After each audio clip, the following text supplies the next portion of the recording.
Pessoal, sejam muito bem-vindos a mais um vídeo no canal do Jetstor. O canal do Jetstor é o canal do blog Jetstortopia, dedicado a quadrinhos antigos, retro game e nerdices afins. Bom, como vocês devem estar acompanhando aí, eu passei a ser um fã desses clones chineses de Mega Drive. É o console que eu mais curto junto com o Dreamcast e eu realmente adoro essas variações que os chineses produzem por diversos motivos, seja pela facilidade, pelo preço, pelo design e pela variedade com que a gente consegue modernamente jogar jogos de Mega Drive nessas variantes que a gente encontra na China. Dessa vez, esse aqui foi dica do canal Wicked Game & Collector, eu vou deixar o link aí na descrição. Ele também é um grande fã, né? Ele tem vários e vários vídeos dedicados a esses clones chineses de diversos tipos, Mega Drive, de outros sistemas, e alguns eu acho mais interessantes que outros, e foi o caso deste aqui, que eu vou fazer aqui o rápido unboxing e a gente vai dar uma avaliada se valeu a pena.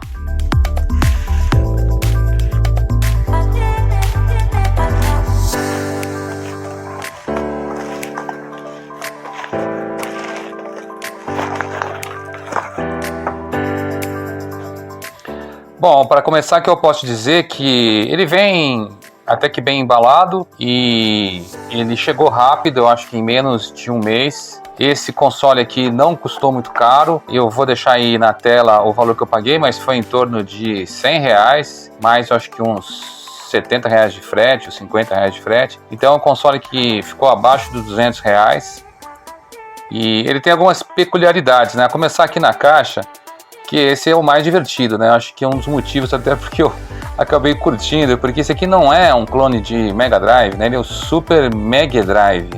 Então ele tem essa característica peculiar e isso que vem escrito aqui na caixa também, olha, é um chip profissional, Professional Game Chip, que é uma coisa que eu não faço ideia do que eles estão se referindo, mas eu espero que funcione. E também acho que é interessante que essa informação de que conecta na TV. Ainda bem, né, que conecta na TV, senão eu não saberia como jogar. Que são games clássicos, tudo bem, a gente acha legal. Inclusive esse aparelho ele não roda cartucho, ele só roda a partir de um cartão SD. E essa é a função que é a mais interessante que eu achei desse aparelho, que é ter uma função de save, que não é muito comum. Aqui ele diz que poderia vir aqui com controle com fio ou sem fio, não está marcado, e viriam dois controles, aparentemente são sem fios, pelo menos no vídeo do outro canal lá, do Wicked Gamer, era um controle sem fio. E vamos lá, vamos ver o que tem aqui dentro.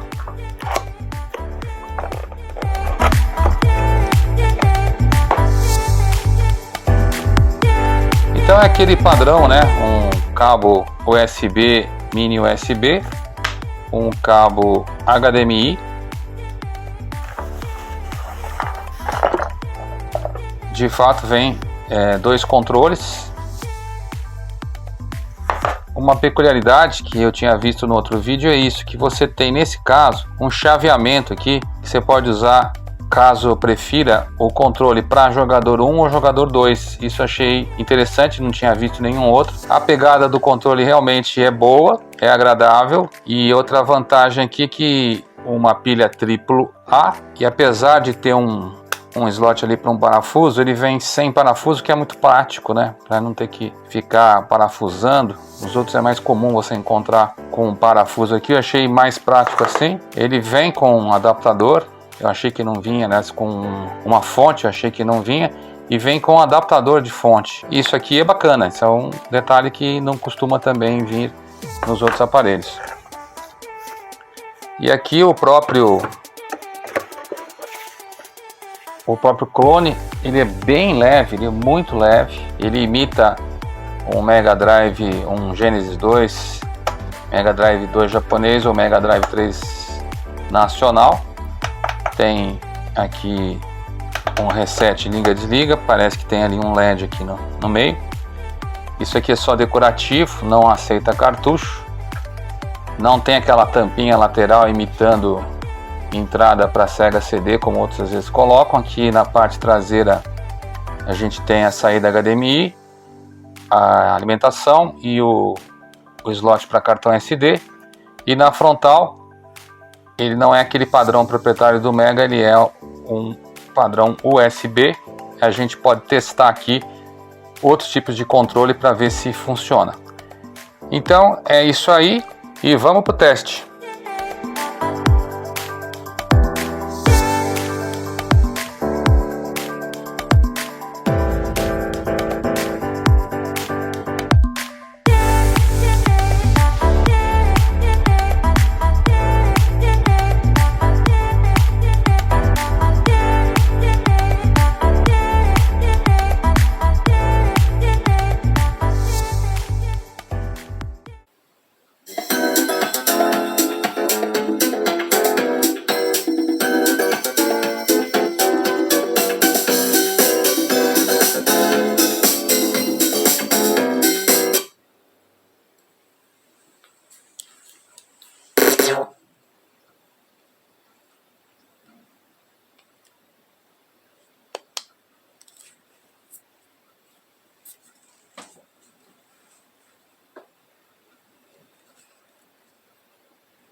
Get ready.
Checkpoint.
Bom, aqui vão então as minhas considerações finais sobre esse clone, o Mega Drive. Eu vou deixar aqui 5 prós e 5 contras que eu considerei fazendo o teste com esse aparelho. Da parte dos prós, o primeiro deles é claro que é o preço. Ele é muito barato, ele está custando na faixa de 95, 100 reais, mais o frete vai sair uns 170, 180 reais. A entrega foi rápida, em menos de um mês, como eu tinha falado. Então, realmente, nesse quesito, ele vale bastante a pena para o que ele oferece. E eu acho que o segundo Pro e talvez o maior deles, que eu achei mais interessante, é a função Save, que funcionou perfeitamente. Você acessa um menu, esse menu in-game te permite acessar essa função para fazer o loading quando você quiser, de qualquer jogo, aparentemente ele vai conseguir fazer. E aproveitando que eu falei desse menu, eu vou colocar esse menu in-game como a terceira característica Pro, porque ele tem ali a função de ajuste de tela também. Então achei uma coisa bacana, bem implementada, que eu não tinha visto em nenhum dos outros clones que eu testei até agora. Por último, A quinta característica Pro vai ser o uso do cartão SD. Isso é bem prático, você pode adicionar quantos jogos você quiser. O cartão SD que veio com o aparelho é de 4 GB, formatado em FAT32. Nesse cartão praticamente está sobrando 2 GB, 2 GB e meio. Então os jogos de Mega Drive são pequenos, dá para colocar muita coisa lá. É separado por pastas, que depois são acessadas naqueles menus, que é uma coisa interessante. Então fica aí mais uma característica positiva do aparelho. Agora, como características negativas, assim como o canal Wicked Gamer tinha já demonstrado, essas entradas USB desse aparelho, elas não funcionam, elas são inúteis. Eu testei os dois controles que eu tenho aqui, que são USB, um do Xbox 360, que é um controle que costuma ser reconhecido muitas vezes em PCs, em alguns sistemas aí, e o outro que é um controle genérico de PC, sem fio, com um dongle, né? Mas que ele é compatível com PC e 360, roda perfeitamente nesses sistemas, e no caso aqui não foi reconhecido. Então você fica refém dos controles sem fio que vieram com ele. Eu posso ainda tentar testar mais alguns controles USB se eu achar aqui, mas pelo visto eu confirmo o que o Wicked Gamer falou, essa função aí não adianta. Agora, falando dos controles, esses controles sem fios, eles são razoáveis e são até bons, mas o D-pad deles eu não gostei muito não. Eu achei que a resposta não é muito boa, ele é um pouco mole ou macio demais, ele não tem uma resposta muito precisa, ele não chega perto de um controle de Mega Drive original, de Mega Drive Mini, ou mesmo de um controle de Retro Beat. Infelizmente a gente tem que jogar nesse aparelho com ele não dá uma precisão muito boa, não gostei muito para corrida, até mesmo no Sonic eu achei uma certa dificuldade, dá para se acostumar, mas não é um bom controle por causa disso. Agora, eu tinha elogiado o menu, achei até interessante ter aquele menu separado por categorias e especialmente o menu in-game, mas o menu das categorias, na hora de você selecionar os jogos, ele é muito lento. Eu não encontrei uma função de fazer o avanço da lista de jogos de uma forma mais rápida, então você tem que ir apertando o direcional e ele vai numa velocidade muito lenta, e no caso o cartão tinha muitos jogos e você fica demorando uma eternidade para conseguir escolher. A vantagem é que quando você volta do jogo, ele volta no ponto do menu em que estava, mas para acessar é um pouco inadequado nesse sentido. Outro ponto negativo, que é um console que não aceita cartucho, apesar de ter ali uma pseudo entrada decorativa, ele não tem essa capacidade, outros clones têm, e seria uma vantagem se tivesse, porque adicionaria uma função aí pra gente usar a nossa biblioteca ou um Everdrive, mas no caso não há proposta desse clone, a proposta é funcionar somente no cartão SD, mas mesmo assim fica esse ponto negativo. E por último, o som, que é uma questão universal com essas emulações de Mega Drive. Então, gameplay eu achei razoável a bom, achei bem próximo do original, não senti diferença significativa, mas no áudio tem jogo que você não percebe muito, tem jogo que ele está acelerado, como é o caso do Sonic 3, e em alguns momentos você percebe que tem um desvio para os agudos com os timbres um pouco estranhos, um pouco agressivos, então não é uma emulação de áudio realmente boa, apesar de ser muito melhor do que o pior clone que eu já testei. Eu vou deixar aí nos cards e na descrição o link para o teste desse clone de Mega Drive que eu testei há um tempo atrás, que é chamado carinhosamente de o pior clone do mundo. Então esse Mega Drive, ele é bastante melhor, mas nem se compara com esse clone que realmente é o pior do mundo. O Mega Drive não é. O Mega Drive, ele tem aí suas vantagens, suas características positivas e merece até uma nota melhor do que o outro. Então, se alguém tiver interesse, gostar de ter um clone desses, ou simplesmente para dar de presente para uma criança, um filho, ou mesmo para colocar numa coleção, não é uma má escolha considerando o custo-benefício que ele oferece. Então eu vou ficando por aqui. Se vocês gostaram do vídeo, deem um like, se inscrevam no canal e nos vemos numa próxima.